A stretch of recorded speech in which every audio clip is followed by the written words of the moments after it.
Hello everyone, welcome to Titan Web Tutorials. In this video I'll show you how to configure the custom ellipses on the text settings. Alright, so let's head over to our Elements pane and we'll put in text. It could be any text.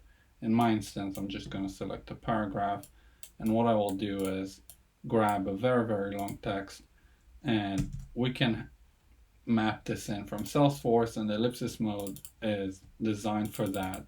Since we don't know what the size of the paragraph will be, what we want to do is we want to have it into a static size and let the user, instead of scrolling, click something to be able to read more, and then it will see the rest of the text. In our instance, I'm just going to do it statically.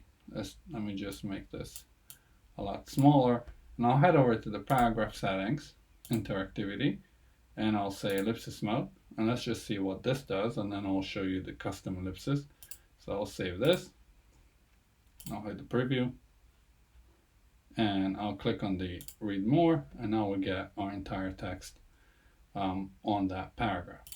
Wonderful. But what if we want to customize this? Let's say whenever the user clicks to read more, we want to pop up our own screen, we want to redirect somewhere, we want to run system actions, get, push, whatever it is you can think of.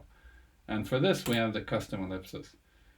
I'll hit the configure button, and what you can do here, you can show a message, you can run a predefined action, whatever you have on the condition you can run from here. You can run a Salesforce action, you name.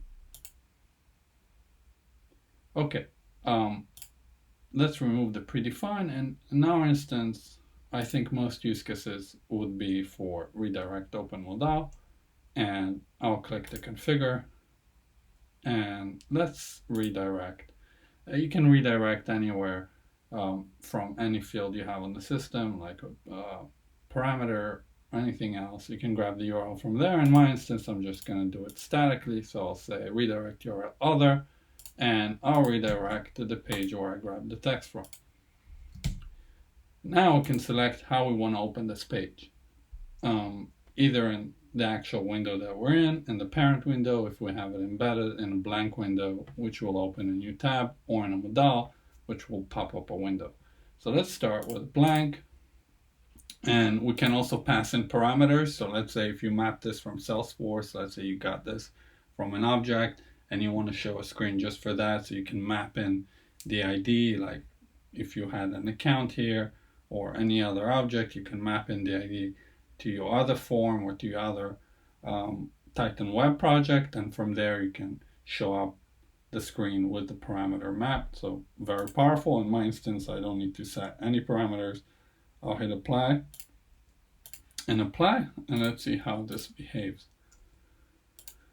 Let's refresh our preview, and once I'll click read more, what will happen is it will redirect me to this page, which is perfect. And now we can also, for instance, and again, this is just a small taste of this. You can do a lot more. I'm just showing you the most common usages. I think you can come up with whatever you need. We can open it in a Modal. Let's do 900 by 900, and again we can pass parameters if we need to. We'll hit apply, save, refresh our preview, and once I click read more, I have this popped up as a Modal. And this is how it's done.